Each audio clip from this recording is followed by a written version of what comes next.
আজ ভয়াল ২৯ এপ্রিল। ১৯৯১ সালের এই দিনে ম্যারি অ্যান নামের প্রলয়ঙ্করী ঘূর্ণিঝড় ও জলোচ্ছ্বাসে তছনছ হয়েছিল বৃহত্তর চট্টগ্রাম সহ দেশের উপকূলীয় জনপদ। ২৫০ কিলোমিটার বেগে আঘাত হানা ঘূর্ণিঝড়ের তাণ্ডবে সেই দিন প্রায় ১,৪০,০০০ মানুষ প্রাণ হারান। ৩৫ বছর পর আজও সেই দুঃসহ স্মৃতি তাড়িয়ে বেড়ায় উপকূলবাসীদের। চট্টগ্রাম থেকে সাইফুল মাহমুদের পাঠানো তথ্য ও চিত্রে আরও জানাচ্ছেন আব্দুল হামিদ।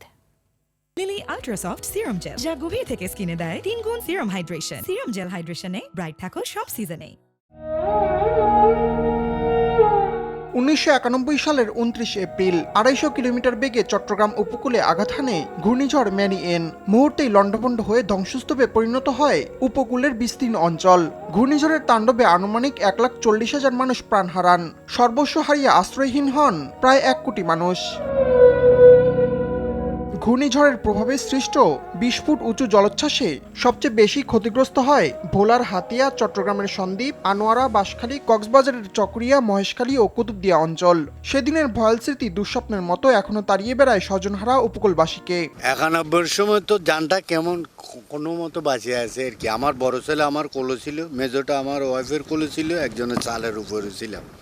টনির ঘরে চালের উপরে আল্লাহ হয়াত রাখছে বলি আমরা ৫৯ জন একসাথে ছিলাম, ১১ জন মারা গেছে। আমি বাচ্চা কাচ্চা দিয়ে আমার ওয়াইফটাতে ওদেরকে পূর্ব থেকে পাঠিয়ে দিয়েছে। আমরা মুরব্বীরা এখানে বাড়িতে ছিলাম, আমাদের ঘর বাড়ি বিলীন হয়ে গেছে, আমরা গাছের পরে ছিলাম। ৮২ জন লোক মারা গেছে।